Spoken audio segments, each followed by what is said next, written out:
That'll be 3, 2, 1.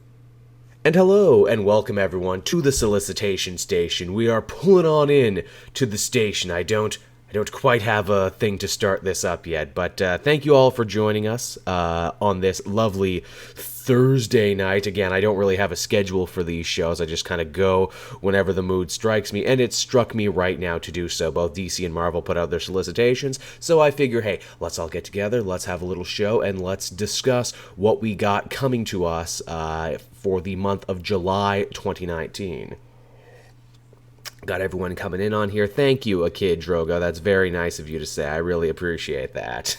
And I know they love you too. Yes, Brian Bendis, we're going to be talking about that. We're going to be talking about all that in the show. We got at least 16 people watching right now, which makes me feel really good. Again, I'm still experimenting with layouts and overlays and everything, trying to find one that works, especially for something like this when we're talking about comic pages, because they always feel a little weird. Also, John Morebeard is hosting me now. Thank you for that, John. That is most appreciated. Hey, and there you go. You showed up on screen there a little bit. Actually, hey, because I'm such an obsessive compulsive guy, let me move that alert thing over a little bit. That's not centered. There, now it's centered for if anyone else wants to host or subscribe or do anything like that. I also have the little cup down here if anyone was interested in giving donations. Donations are never expected, but always wholly appreciated when they happen. And you know what, here too, I can probably move around the chat box a little bit too, so your nice messages are a little bit more centered in there. I'm sure people will like that, because really, for shows like this, you, the chat, are my co-host on this one. So, I definitely want you to get your thoughts and feelings out, because you will help drive the show in doing so. Well, thank you, Marvel Knight. For those who don't know, Marvel Knight is my official, unofficial sound and tech guy. He always lets me know if the show is looking good or sound good. Hey, and Rick is hosting too. Much appreciated, Rick. Always appreciated. Alright, we got 18 people here, so I guess let's actually hop into the show proper, everyone. And the first book we're looking at, the first thing that got me really excited in the month of July, because obviously I'm not talking about every book that comes out from DC and Marvel. If I did this show, it would be like 8 hours long. But the first book that got me really excited was The Amazing Spider-Man. In July, as we can see here, we are going to be seeing the return of the superior foes of Spider-Man. Probably one of my favorite comic teams, probably one of my favorite miniseries of the last couple years. The book that I think it's fair to say pretty much got Nick Spencer the role of the new Spider-Man writer. It was just so funny and relatable, and it did such great work with Boomerang and Shocker. This is also pretty interesting too, because if you have been following Nick Spencer's Spider-Man, you'll know even though Boomerang is Peter Parker's new roommate and they've helped each other out a couple times, we have not seen his team yet. We have not seen the superior foes. We thought we had seen them, but they were actually a bunch of life model decoys that Fred Myers had put together very, very sad and very depressingly to make himself feel like he had friends, because obviously when that story ended, he kind of sort of betrayed them all and they all kind of hated him at the end of it. Here it looks like they're coming back, and here it looks like we're having that fun situation of the old friends meet the new friends, and who will Boomerang stay loyal to? The chat showing a lot of love for Nick Spencer Spider-Man. I'm really excited for this, because this basically looks like the sequel to Superior Foes of Spider-Man that we never got. And it looks to be like more of a funnier, more kind of, low-key kind of story as compared to the Hunted storyline that's going on right now. Do you think they'll acknowledge that Speed Demon is from the Squadron Supreme universe? I don't know, Marvel Knight. That's a good question. I think they might have to, especially as the Squadron Supreme is going to be also the next big villains the Avengers are going to face after War of Realms. Yeah, I would also like to see how Spencer handles Shocker. Swiftly becoming the definitive run on the character. Hey, DNG, he's got a really strong run right now. He's coming out swinging. It looks like he's got plans for, Hunted and beyond. So yeah, definitely sign me up for that one. Most definitely excited for that. And it looks like the chat is excited for that one too. So, that's something to look forward to in July. July, of course, a month very near and dear to my own heart. My birthday is in July. I have a summer birthday, and it looks like Nick Spencer will be giving me the gift of getting to see one of my favorite stories continue. Now, from Spider-Man, we move on to The Champions, which, of course, Jim Zub, Canada's own Jim Zub, has managed to breathe a ton a fresh new life into. They just finished a huge story just recently involving Miles and Mephisto, and it really kind of felt like Zub was like, okay, that's the end of chapter 1 of the team. This is beginning of chapter 2 of the team.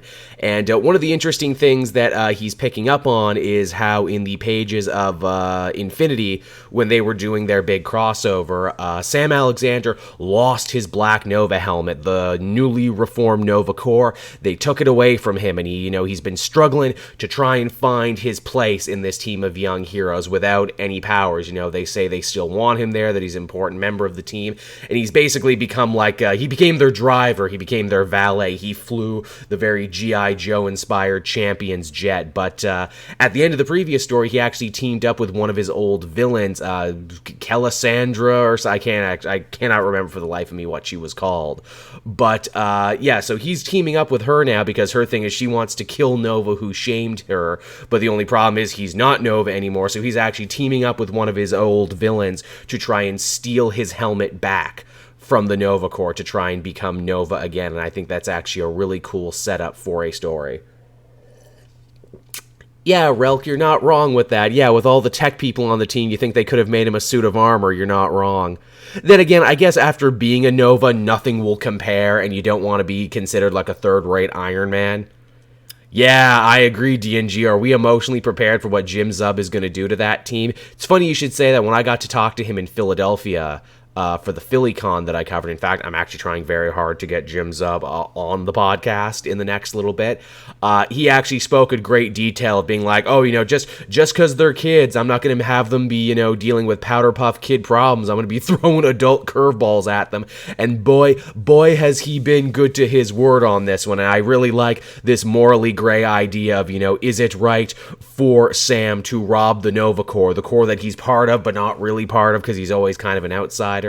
It's interesting stuff. Well, Jane, you might just get your wish. He's a busy guy right now with cons and new projects, but I have been talking to him. We have been in correspondence, and hopefully next month I can try and get him in. I want to get him in, and I'm probably going to get Jason Inman on the show too. So, hey, definitely keep your eyes peeled to Comic Multiverse because we're probably going to try and do some more guest stuff in the future. Now, from young superheroes to cult superheroes, Death's Head is going to be getting a brand new miniseries in July, and I imagine some of the younger fans out there are probably scratching their heads being like, who is Death's Head, and why should I care who Death's Head is?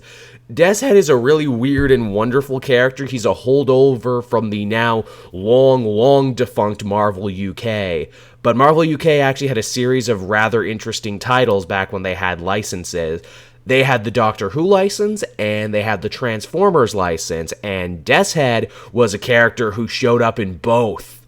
Yeah. So he is a Marvel character, a Doctor Who character, and a Transformers character, all in one. And the last time we saw him, he had like a very funny, like, blink and you'll miss him cameo in like that really great Saladin Amid Black Adam series. But yeah, he's back, he's doing the bounty hunter thing, and I'm just super excited for it. I always thought Death's Head had a great look, a great name, a wonderfully weird history, and I always felt that if Marvel did their job right, he very easily could be like unto a Lobo for them, because, he's kind of funny and kind of weird, and he's got this dry British wit about him. Oh, did I say Black Adam? I meant Black Bolt, DNG. Oops. This is what happens when you cover both at the same time. Yes, in the Saladin Amid Black Bolt series, Death's Head showed up there in like a little funny bit role, but he's back, he's getting his own book now. I don't know much about the creative team behind this book. In fact, I think I'm going to say that a lot in this solicitation station, only knowing him from Christmas Tree Management, Basic Bumblebee Trip for you. Yeah, see, again, Amazing Spider-Man, that guy knew what was up. That's right, because Death's Head was in that movie, wasn't he? That's right, I had stopped watching the Transformers movie, but that's right, he actually made it into the movies, didn't he? Death's Head versus Mad Jim Jaspers, yeah, and the War of Great Obscure Characters. I like that, Legend of Shazam. Yeah. Black Bolt did get a Mid and Eisner, and it was well-deserved to make people give a crap about what was going on with Black Bolt. In fact, we're going to be talking about a Mid later on in this one, and we got another one right here. We got another alert, but this is covering the alert. God damn it, who was that? Who should I thank? Who did that go out to? Damn it, why is my alert covered up? I don't want that. Let me move the alerts up so that doesn't happen again. Thank you, whoever that was. I appreciate it. I didn't get to read you in time, but I appreciate whoever that was. Maybe the chat will remind me who that was. But yeah, Death's Head getting a brand new mini-series. That should be super cool. I'm excited for this one. I don't know if I'll cover this one on the channel, because this feels like one of those books that only I'm interested in. Oh, well, welcome, Diego. I'm happy you could be here and make this your first one. I don't really have a rhyme or reason for shows I do here, Replicant. We do all sorts of stuff here. We talk about wrestling, we talk about solicitation, sometimes we play games. You'll never know what you're gonna get in a Cape Joel stream, and you won't even know what time they'll happen. Because, you know, I don't have a schedule for these, they just happen whenever I'm able. But, alright there, moving on from old Death's Head, we got, Swordmaster.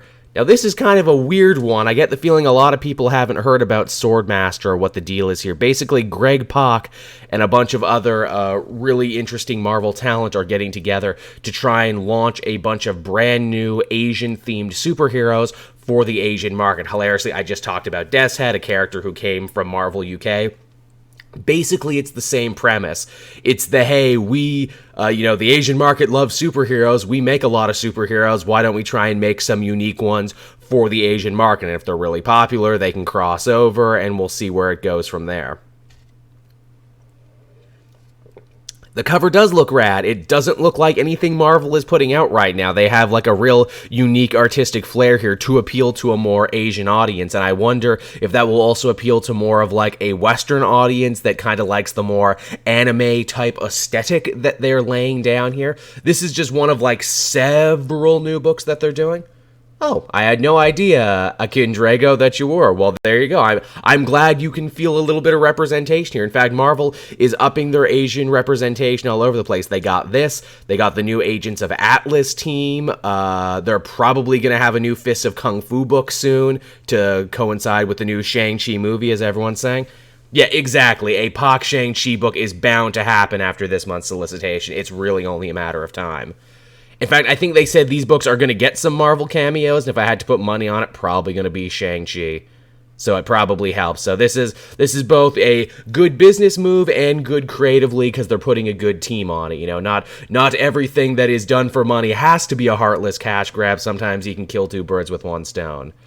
They should make another Iron Fist comic, I agree. He's been gone for too long, unfortunately. His books haven't done that great. No, Jackal Sackle, as far as I can tell, this is no relationship to Swordsman, the Hawkeye-related character. Although I could be wrong. I don't know. I haven't read the book yet. Hey, speaking of, because Akin Drago mentioned Iron Fist works better with Power Man, I agree, Akin Drago. That David F. Walker Power Man and Iron Fist book was criminally underrated. It was great. I wish it went longer. Are they still doing digital books with them, or is it just Jessica Jones now that got a season 2 for digital books? Okay, yeah, as Marvel Knight says, Iron Fist has a digital exclusive. I meant to read that, and I meant to read the Luke Cage one. I still have to go back and read this. I think they're collected in trade soon. I know I kept saying when they're collected in trade, I gotta go back and read them. God, I read a lot of comics for work. It's even to the point where it's like, even if I don't review it, I just want to see it. I believe Daughters of the Dragon is still going. That one's pretty great. Oh yeah, there's also a Daughters of the Dragon one, too, in digital. Yeah, Marvel Knight, that's what everyone tells me. The Jessica Jones one is the best, and that it had 2 really strong stories with Kelly Thompson. They do need to advertise them more, D&G. You're not wrong about that. They really do need to advertise them. But, alright, from the world of new heroes to the world of very, very old heroes, we got our first new covers and first new looks at Hickman's X-Men. This one is House of X, and even though we got to see some nice new artwork for it, they really didn't tell much about what this series is going to be about or what's going on. I'm still very, very confused as to what any of this is going. Legend of Shazam asks whatever happened to the USA Avengers. We see some of them, actually, at the end of No Road Home this week. But that book kind of disappeared. It's cool artwork for this new X-Men series. Again, I have no idea what it's about, and they seem to be playing it really close to the chest. No, D&G, I don't think that's the maker. It looks like the maker, doesn't it? But I don't think it is. Yeah, Hickman is going to be slow, but it'll be epic. See, I thought the same thing, too, that, I worry about a Hickman series because it's probably going to be slow. But no, these are two series that are only 6 issues, 6 issues apiece, so he's going to have to hurry up on this one. I wonder if these are redesigns that we're going to be keeping, because obviously we got Jean as Marvel Girl, we got what looks to be Cyclops in the back, but in a costume we haven't seen. We got Magneto back in white, and Wolverine in his brown, which kind of seems to be the costume he's wearing. See, Jaden's probably got it right. That the dude with the big X on his head, that's Professor X. But Professor X, who's still rolling around in, in Phantom X's body, because he took Phantom X's body, and they never quite explained that. So he's younger and has more powers now. Yeah, I think you cracked the code on that one, chat. You're being a good co-host. Yeah, so I don't know what to make of this, truth be told. I tapped out of X-Men at the moment because there was just way too much of it. I was so happy to have it back, and then, just I couldn't handle it. There were too many series and side series, and then they canceled all the books to make room for these tie-ins for, the Age of X-Man. So I don't know, man. I don't know what I'm going to do with these. But Hickman in and of himself coming to write a book is an event in and of its own right, so I'm definitely going to have to check this one out when it comes out, and if I'm super confused, I guess I'll just be super confused. Now, an unexpected but happily surprising new thing that they're doing in July for Marvel is the Invisible Woman, Sue Richards, is going to be getting a miniseries from Mark Waid. In fact, they seem to be doing a lot of stuff with the Fantastic Four right now, trying to highlight different characters. I think Kazar is getting a little book as well. Oh, hello, Captain Morales. Welcome. You are late, but you haven't missed all that much. We're still just having fun here. We were just talking about the big... Oh, well, thank you, Diego, much appreciated. Yeah, we're just talking about Mark Waid's new Invisible Woman miniseries that's coming down the pipeline. Which is, I think, part of a bigger thing to just bring more Fantastic Four in general. This is being a thing. I think Kazar is getting a one-shot. This definitely sounds cool. Sue Richards, probably one of the most prominent women in all of comic books, if not just Marvel in general. A real elder stateswoman, and I think it's cool that not only does she get this, but as the chat's saying, Mark Waid also gets to take another crack at Fantastic Four. I think he has one of the most highest regarded runs, so it's cool to see all this coming back together. Again, this is one of those ones, I'm not 100% sure if I'll be able to cover it on the channel, but it is short, it is a mini-series, and if I'm able to sub it in, I will. Yeah, at only 5 issues, as Party Pug is saying. It's a good length, it's a good solid length. Now what else do we have going on here? DNG asks, how long do you think Marvel is holding the pendulum till DC gets its momentum back? I don't know, man. DC, we'll talk about that when we get to DC books. We're starting here just with the Marvel ones, but we'll get there. Now, next up we have the brand new Loki series. Yeah, Loki is getting a brand new solo series, the first one he's had since Agent of Asgard under Al Ewing, which I quite enjoyed. As people were very quick to say, oh, Loki getting a brand new solo series, I guess this spoils his fate for War of Realms, doesn't it? Yeah, but then again, the gods are kind of immortal, so, he can always reform, and there's no telling that this one has to exist in current day, although I get the feeling it does. I also kind of get the feeling that they really want to have a strong Loki title at the moment because they're going to be doing that Loki TV show for the Disney app, so it certainly helps to get it all together. Yeah, Loki never stays down anyway. He always comes back. Sometimes as a woman even.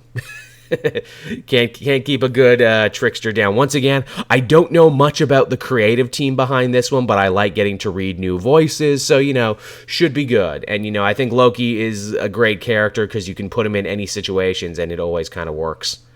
Now, what else do we have from there? Ooh, here's a big one. Here's a big one. We got the Mark Waid History of the Marvel Universe. Also, Akindre said a good one. Loki with the rainbow flag behind him, considering he's gender fluid. He's all kinds of fluids there. Akindrago, he's all kind of fluid. Although I think that was the Rainbow Bridge, but I also like your take on it more. I dig that, actually. I dig that a lot. This is a great cover right here, the one we're talking about here. Mark Waid's History of the Marvel Universe. Mark Waid getting all kinds of work in July, and this cover alone, if you weren't excited, should get you really excited, because, it's all of Marvel history from the very beginning. I don't know when they say Marvel history if that's going to be from publication history or from history. The fact that the Silver Surfer and Galactus are so prominently displayed here makes me think they're actually going in order of, publication. So, here's the big Galactus story, which is one of the most big, important events in all of Marvel Comics. The first big thing to be ooh, it's part of a bigger universe. Then you got the Rawhide Kid down there. You got Sentinels. You got what looks to be a young Wolverine. You got the Phoenix, but what looks to be the new Avengers BC Phoenix, which is interesting. So I guess this will be tying in with what Jason Aaron is doing too, because obviously his Avengers BC stuff is the earliest point in the Marvel history. It will be interesting to see how he does it. Again, Amazing Spider-Man's agreeing. Yeah, in a way, Captain Morales, it is kind of Marvel similarium. Yeah, to make the Lord of the Rings reference. Yeah. I agree, Jaden. I would very much like to see She-Hulk get a new run. Maybe not the version we're seeing right now, where she's closer to original Hulk than she was to herself. We gotta count by that's the Rawhide Kid, Amazing Spider-Man. I would say he's the closest thing Marvel has to their Jonah Hex, but the fact is people actually know who Jonah Hex is. Only super big comic nerds like me know who the Rawhide Kid is. Or is he the Six Gun Kid? Again, see, I might even be wrong. Who the hell knows? But this one looks really interesting, and I feel this is one that a lot of people who are continuity junkies are really going to be interested for and really, going over with a fine-tooth comb, not to name names, but my friend Rob. More like Vigilante. Again, Vigilante, DC. Oh, okay. Oh, you're saying that he's more closer to Vigilante. Yeah, okay, you're right, DNG. Yeah. Rawhide Kid is closer to Vigilante than he is to Jonah Hex. Okay, I am right. It is the Rawhide Kid. I thought so. Hex is cooler, more history. But again, I always wish Marvel would play around with more Westerns. There was that, oh, God, what the hell was it? There was that Secret Wars tie-in where it was the town of Timely, and it was Sheriff Steve Rogers. I wish we had seen more of that. And I only know that cowboy because of Lego Marvel, too. Hey, we should never get down on those Lego games, because those Lego games do more to educate young kids about weird, obscure characters than most. I only know the Rawhide Kid because of the big old Marvel publication history book. See, those are good books, and this is good here, too. Two Gun Kid is the Avenger I was thinking of. Thank you, Marvel Knight. I'm mixing up my cowboys over here. Oh, hello, Flashpool. Welcome. And Red Wolf, that's right. Man, Red Wolf got a nice little push there for a minute, and then that just stopped. Which is a shame, because I thought he had a lot of potential. Alrighty then, so from the big Mark Waid book, which I think we can all agree, myself and the chat, this is going to be a good one, this is going to be a special one. We move on to a really, really unexpected one, and that is Marvel's Epilogue. Yeah, the famous Marvel book, which again is kind of akin to Marvel's take on DC's Kingdom Come, right down to being drawn by Alec Ross. This kind of Busick thing is getting a really out-of-the-blue epilogue. I can't really explain why this is coming out now. I'm happy it's coming out. I know some people who are big fans of it. Is it an anniversary year for Marvels or something? Is it an anniversary year that I missed? Are they coming out with an Absolute Edition or something? Because for the life of me, I cannot explain why it's coming out now of all things for just a weird little epilogue. Should be cool, though. I know it's a fan favorite. Didn't that get a sequel recently? I don't think it did. Did Marvel's get a sequel, and did I just sleep through it? Did I get a coma? Okay, Marvel Knight's saying, yes, it is an anniversary. Well, then that makes all the sense in the world. Then it's to remind people, hey, here's a really great book from years past. Also, check it out now. Wow, it's been 25 years of Marvel's? Holy crap. Man, we are all so old. Man, 25 years of Marvel's. Again, I think Kingdom Come is a little better, but Marvel's is pretty cool, too. It does get kind of funny, though, when it's trying to talk about, the death of creativity in comics because of the 90s. That makes me laugh. It's actually its second sequel. Oh, really? Maybe I am just asleep at the wheel at this one. Maybe I'm exposing myself on stream for not being that knowledgeable a comic book guy on this one. Well, either way, getting a nice little epilogue, big anniversary, that should be fun. Don't remind me I'm old. I'm still young, but I feel old. All it matters is that we're young at heart, everyone, and superheroes keep us young at heart.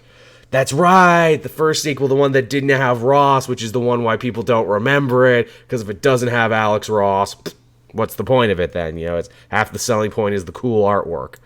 But from Marvels, we actually go to another Marvel, and that is Miss Marvel. Saladin Ahmed, of course, is going very strong with his brand new series, The Magnificent Miss Marvel. Issue 2 actually came out this week, yesterday. I haven't had a chance to read it yet, but I did skim through it, and it looked really cool. What is notable about this is that Kamala is going to space. She is going to space. She's going to see a lot of her alien heritage, and along with that is she is getting a brand new costume, which I guess all these years and all these issues later she was due for. Everyone gets a new costume. I love Kamala too, Jade, and we all agree Kamala is great. I like this costume because obviously it has all the same colors and all the same color spacing of her old costume, but they've also added some new stuff to it. It's a little bit more metallic. I think on Twitter, the artist showed she's actually going to have like a bit of a satchel bag now for all of her stuff. Do you like her adjective going forward? Yeah, I'm fine with the Magnificent Miss Marvel. It rolls off the tongue, it feels like Spectacular Spider-Man. It feels like all the alliterative titles there. And after having a book being called Just Miss Marvel for so long, it makes sense. Do you think Kamala will ever get a black and gold costume, like a more tasteful version of Carol? Ooh, that feels like a cool, like, alternate skin DNG for, like, a fighting game or a video game or something. I always think too much black and gold will make you look like a villain, and I don't want her to look like a villain. It might be fun, though, if she ever runs into, like, an evil version of Miss Marvel, that's the color scheme she has. I'm going to start reading about Kamala soon. I haven't started, but I will. Well, Republican, you should really start at issue 1 of the G. Willow Wilson run and just go from there. They're all excellent. Most of them are collected right now. You'll not be disappointed. G. Willow Wilson taps into something truly special and wonderful with Miss Marvel.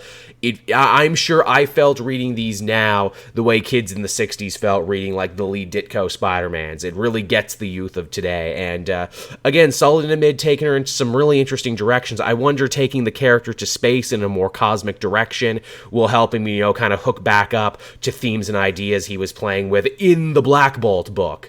In fact, I wouldn't be surprised if some of those characters show back up again.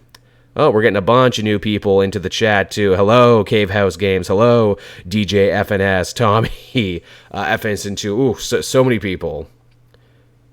Yeah, again, get a good omnibus in there. Also, Cave House Gamers is raiding with a party of 8. Well, thank you everyone who stopped by for this one. We're just talking about comic solicitations. If this is your first Cape Joel project, hey, here it is.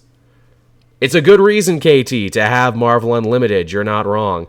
Also, you guys are my first raid, so that's fun. You guys always get to be the first. You get to hold that W close to your chest, and you'll be remembered that you were the first. Alright, what do we have after Miss Marvel? Again, we got The Punisher. Now, I will admit I have fallen behind Matthew Rosenberg's Punisher book right now. Not because I don't like it, but just because I haven't had the time to, and the numbers are never quite there.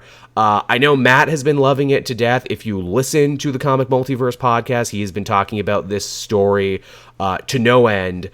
Basically, Punisher, he's trapped in Bagalia, the place that's run by Baron Zemo, and he's fighting like a one-man war.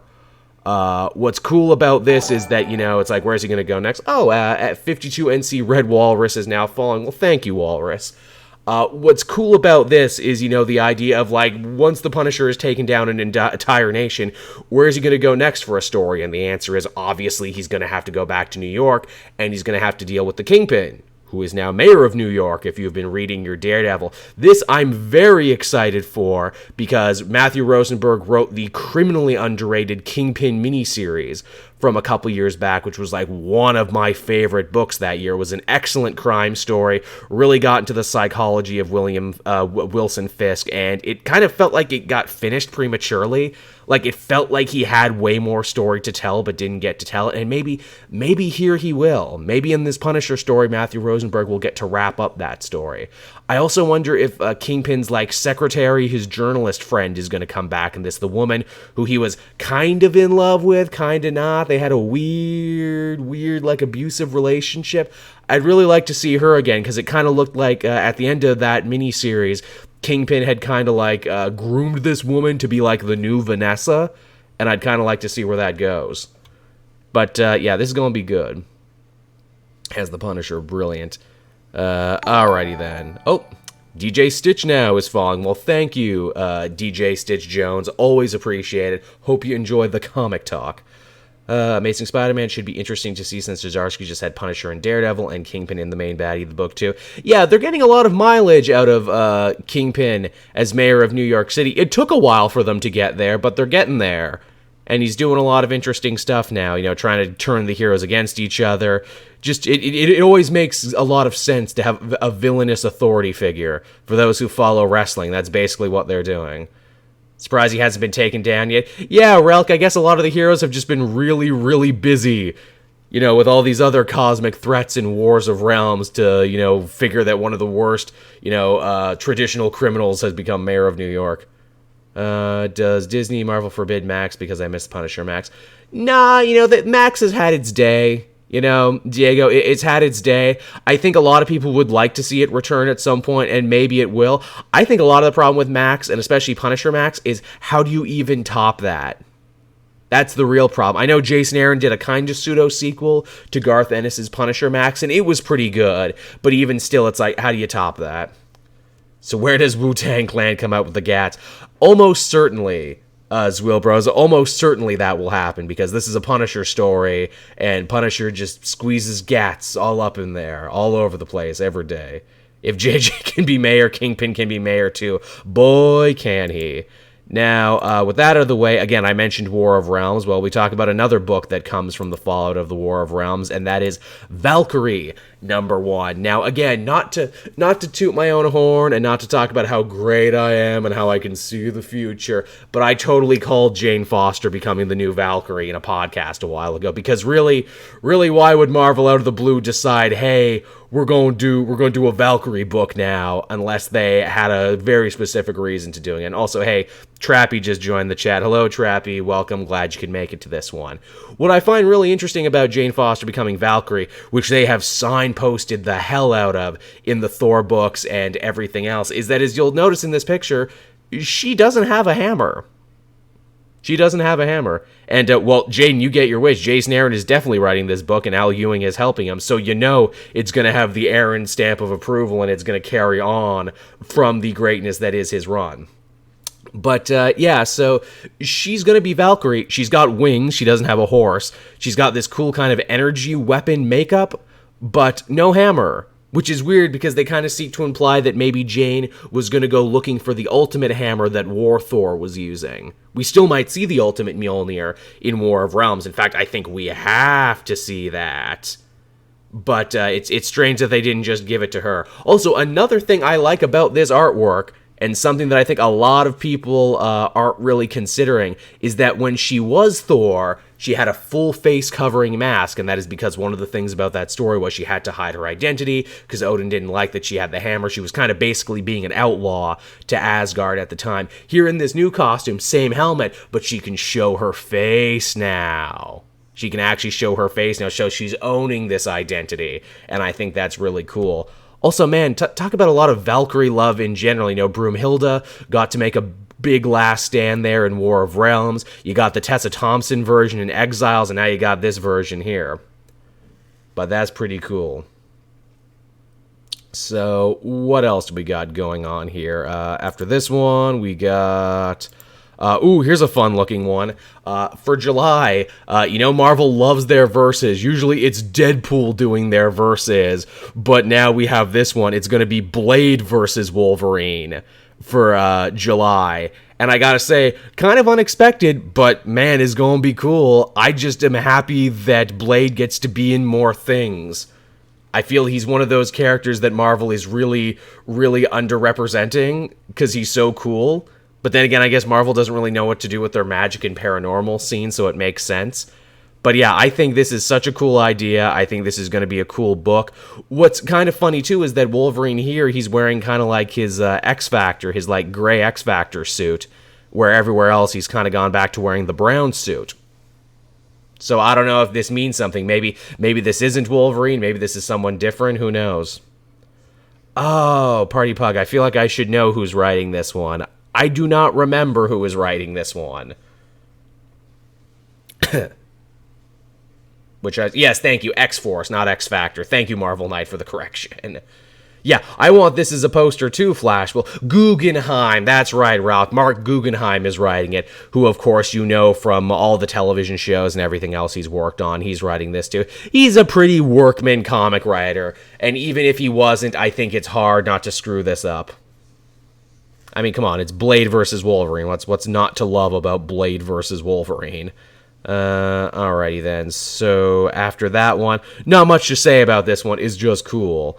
And guess what? We're not even done yet with Wolverine topics, and we're not even done with Wolverine crossovers, because we're also getting Captain America Wolverine Weapon X in July. This is a special series that's coming out that is going to try and explain the connection between the Super Soldier project and the Weapon X project, which is very fascinating because I feel like during the time when, you know, Marvel Disney couldn't make movies about the X-Men, they tried really hard to separate the Weapon X stuff and the Super Soldier stuff. Now it looks like they're trying to bring that back together in a big way and being like, no, they totally know each other, they're war buddies, and all this stuff happened, and oh yeah, these projects are related and everything. I think this is just an amazing looking cover right here, and I'm very much going to read this one. While I'm still kind of unsure of a lot of X-Men type books right now, and I don't want to take too many because it feels like you could basically just read nothing but X-Men at Marvel and be completely content. I definitely want to look at this one, and this looks to be a shorter series. So, you know, definitely sign me up for this one. I mean, just the cover alone has got to sell you on this one. Again, Diego, I wish I wrote this down. I put this show together. I don't remember who was writing this one. Again, I'm sure someone in the chat. Yes, Ethan Sachs. Thank you, Relk, for being on top of this one, and Clayton Crane's artwork. Again, chat, you're being a very good co-host and reminding me the things I forget. Normally I have a whole file open in the other thing that reminds me. Yeah, that's true. For some people, it ain't gonna be enough. It's not gonna be enough X-Men. For some people, there's never enough X-Men.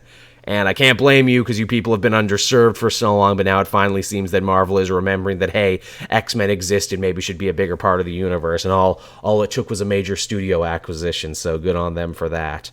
Alright, so that's all the Marvel books out of the way, and with that we can finally transition on over into what DC is doing. And one of the more interesting things DC is doing is, you'll recall, they had that whole new line of Walmart comics that had like one original story and then like a bunch of reprints of famous stories. So in July they're finally putting together all of the Brian Michael Bendis Batman stories, all the Tom King Superman stories, and I think the Wonder Woman stories too, but I can't remember who's writing them, and they're finally all coming together in a place you can buy them. And this is the cover work for Brian Michael Bendis' Batman. I do believe I read issue 1 of this when a fan was nice enough to send me the Walmart comics that I could not find at my own Walmart because they're being really poorly handled. But, yeah, so they're finally being collected now. I'm happy about this because it means I get to make one big video on it and get to talk about it all in one sitting, which I never get to do. Oh, really? Gail Simone is doing Flash for the Walmart comics. Holy shit. That sounds like something I need to read right away. I have to get right on that. My Walmart keeps them next to the Yu-Gi-Oh cards. Do they, KT? Well, that sounds like something I would like. Brian Michael Bendis can be pretty good, Drogo. He can be pretty good. He has his challenges. I think he's getting better. I'm actually very interested in Leviathan, the story he's talking about right now. But we'll get to that, and I'll definitely give his Batman book a chance. In fact, I think a lot of us would agree. Probably would have made more sense to put him on Batman right away instead of Superman. But, you know, Tom King's got that book in a death grip, so what are you going to do? Alright, so from Batman to, hey, Jimmy Olsen and Superman. Matt frickin' Fraction, the man who made Hawkeye, that wonderful, wonderful Hawkeye series that's probably going to serve as the basis for that new Disney Plus series. He's going to be writing a Jimmy Olsen one-shot for Leviathan. Again, I didn't think I needed a Matt Fraction Jimmy Olsen book in my life, but apparently I do, and I've been liking Leviathan, so I'm interested to see what he's going to bring to the party on this one. Looks to be a pretty interesting story, and again, it's Jimmy going out of his way to try and help Clark and Lois. But yeah, definitely sign me up for this one. Matt Fraction doesn't write a lot of Superman comics anymore, or superhero comics in general, so the fact that he's coming back for this must mean something. And yeah, Greg Rucka is writing the Lois Lane one, so they are getting some pretty freaking sizable talent on this Leviathan event. So again, if you haven't caught the fever, you can still catch up right now, because it looks like even if you don't like what Bendis is doing with Superman, you're gonna like some of this. And yeah, Jimmy definitely needs more exposure. He's a cool character. He can do so much. What else do we got from here? So we also got, Batman White Knight 2. This isn't even the best cover. This is not even the best cover that we got for this series, but obviously this is the sequel to probably my favorite Batman story of last year, if not one of my favorite comic stories of last year, Batman White Knight, which was smart and topical and had great reimaginings of all these characters, and Sean Gordon Murphy both wrote and drew it, so, it was one guy's really great singular vision. This is the sequel, and what do you do for a sequel? You put Azrael in there, because why the hell not? And yeah, Relk, I'm pretty sure Harley will be in here too. I don't know if Joker is teaming up with Azrael or where they're going with this one. Yeah, DNG, White Knight 2, Electric Boogaloo. I have no idea where this story is going. I cannot wait to see where it's going. I know Murphy said on Twitter that this is going to be more of a traditional Batman story and a little less political, which kind of, disappointed me a little, because I thought the political parallels from the first one were truly genius and one of the reasons it was so good. That's a smart theory, Marvel Knight, that it might just be Jason, because that is a hanging plot thread from the first one. You joke, DJ Stitch Jones, but that first one was a lot about white privilege.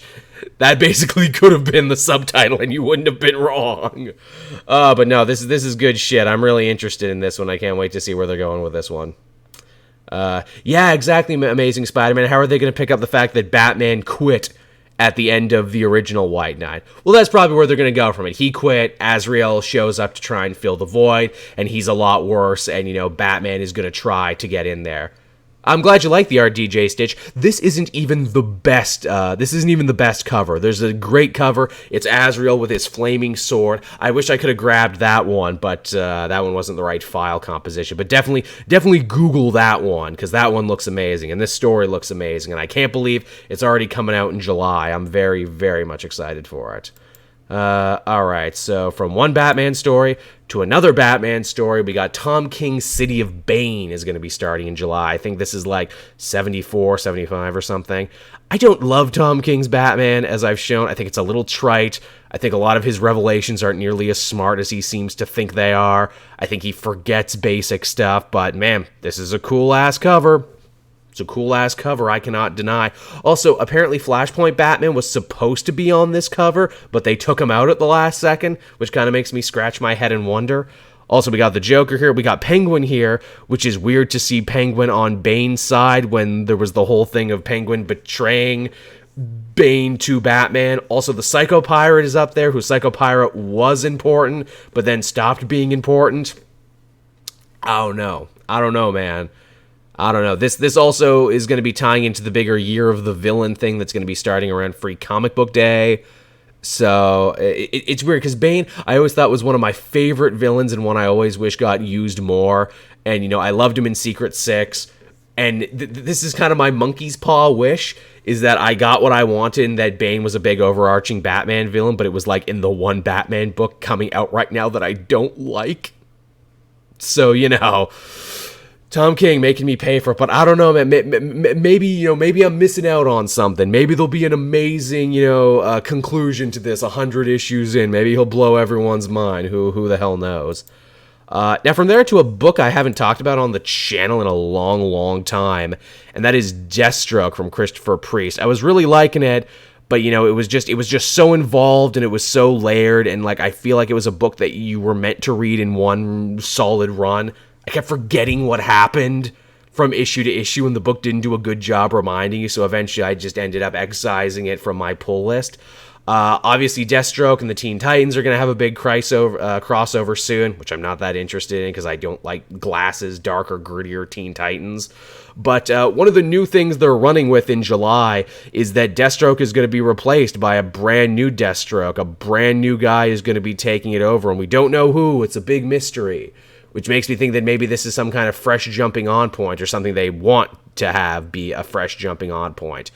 I haven't been reading the book, so I don't know, who is under the mask. If I had to guess, it's probably going to be Jericho, because it's his son, and I don't think we've ever told that story yet. Yeah, again, you might be onto something, a Kid Drag. You're probably right. It probably is a book that's meant to be read in trades, although I hate the idea of trade waiting because I want to support a book when it's out. Is the crossover already half done, KT? See, this is how far behind I am on both Titans and Deathstroke. What are they going to do? The first Ravager coming back from the dead? Ooh, that's a fun one, Vastil. That's a fun one. Because, yeah, they've mentioned a Ravager a lot. That would be kind of crazy if he ended up coming back. Huh. Yeah, could potentially be him. It's going to be one of his kids. It's going to be one of his kids, almost no doubt about it. Unless they've introduced some new character that I don't know about. But, yeah, maybe I'll check back in on that if the actual reveal is interesting. Agreed, DNG. Give Rose a push. Rose is a cool character. She does deserve more. People do actually like her. I agree. She does deserve to be in more things. At least put her on a more interesting team, at least. Alright, now from Deathstroke to guess what? Back to more Batman. Batman's really busy in July. Peter Tomasi is going to be writing a Joker story. Yeah, that's right. Joker's coming back and is going to be a villain again for a Tomasi book. And this sounds like really more of a back to basics, return to form to Joker. No big event plots. No big, like, oh, I'm going to try and break Batman. Oh, I'm going to try and, reveal secret truths and truths within truths. No, this just sounds like, by what they're talking about in the solicitation, is that this is just Joker back to basics, doing, big violent crime as acts of performance art. So, it's a Joker we haven't gotten in a little bit, and I don't think Tomasi's had a chance to write Joker in a bit. As DNG says, I don't think the Joker needs to be exposed this much. We're getting a lot of it, not gonna lie. I mean, we haven't seen Tomasi's version yet, and Tomasi looks to kind of, go against the grain on Joker, but it is funny that he is both everywhere and nowhere the Joker, and we haven't even gotten those 3 Joker stories that Jeff Johns keeps promising to tell us one day. Yeah, Amazing Spider-Man. Oh, good, a Batman book that's not an Elseworld, or doesn't feel like an Elseworld. Yeah, as far as I'm concerned, Tomasi's Batman is the premier Batman. It's the Batman you need to be reading right now. You can forget about the other ones. Well, the other one. You should read Batman Who Laughs, because that's Snyder, and Snyder's great. But Snyder's in a league his own, and plus that's its own little mini-series. And plus, Tomasi is great, too, and I just like to see him get work, and I just like to see people enjoy his stuff. I met Tomasi when I was in Philadelphia. That was the first time I met him. He is the most unassuming dude. He's the most unassuming dude. I joked with Sal, I'm like, he looks like how we would probably look in 30 years. He just looks like a fan who did good. And that con in particular was kind of slow and kind of quiet, and like he wasn't getting a lot of traffic to his table. So after he talked to us, you know what he did? He got up, he went to the comic stacks, and he talked to people working there, and he bought books, and he bought merch, and then he went back to his hotel room. And yeah, he's just the super nicest dude in the world. Oh, don't you worry, KT. We're going to be talking about Nightwing later, too. To answer your question, yes, unfortunately. Well, thank you, Jackal Sackle. Thank you for showing up. That's most appreciated. We still got a handful of more books to talk about, but that's not even the biggest thing happening in Detective Comics in July, because we got another big thing coming down the pipeline. Batman and the Spectre are going to be reuniting, and this is pretty huge to see the Spectre come back, because I don't know if you've been reading Justice League and a lot of these other books, but they kind of seem to be challenging Spectre's place in the universe as like this ultimate force of magic and like this ultimate, enforcer of God's anger. What with everything they've been talking about with Perpetua and everything they've been talking about in Justice League Dark, the question remains, where the hell did Jim Corrigan and the Spectre, actually stand here anymore? Because it used to be the Spectre was like up here in terms of unstoppable cosmic power, and now they've been putting all these other characters and all these other events above him now. So I don't even know, man. I don't even know anymore with Spectre. Hopefully Tomasi can explain where the hell the Spectre has been and why he hasn't been helping out with all these big events. I think he appeared in Jail Dark for a second, Captain Morales, but you only saw his face and he hasn't actually taken any interest in what's going on. But yeah, I think they're going to have a lot of explaining to do with the Spectre, but I believe in Detective Comics, and I believe in Tomasi to explain what the hell his deal has been. Now, again, we talked about Dick Grayson. Well, guess what, everybody? That's our next thing, and actually the last book we're going to be talking about. Dick Grayson is sadly still Rick Grayson for some stupid reason. We dare to let Tom King have his way with him and shoot him in the head, and we dare let Lobdell write him, and now he's a completely different character, almost damn near unreadable. I stopped reading the book. I want to read about Dick Grayson. I don't want to read about some dude named Rick Grayson. But for Year of the Villain, something rather interesting is happening here, and this almost makes me want to check it out. The Talon Assassin is returning. Obviously, we haven't seen the Talons in a long time, but this particular Talon is one that you should remember. This is the original Talon that attacked Batman during Court of the Owls when all of that started. This is the Talon that's actually related to Dick Grayson. This is William Cobb, I think it was great-great-grandfather or something. So I think this could actually be a pretty interesting setup for a fight because, they have this shared family history. Would it not be hilarious if it was William Cobb the Talon to slap the shit out of Rick Grayson and be like, stop being an idiot, be yourself again, you're a fucking Grayson, be who you were always meant to be. Don't we all, Wicked Timinator? You're a braver man than me for sticking with the book. I guess I'm just a fair weather Nightwing fan. I didn't quit when he became Grayson because that was actually a really good book under Tim Seeley. But I don't believe in this new change. I don't buy this new change. I don't like it. It feels so artificial, especially coming off the heels of Tim Seeley putting the book back together and making it readable again.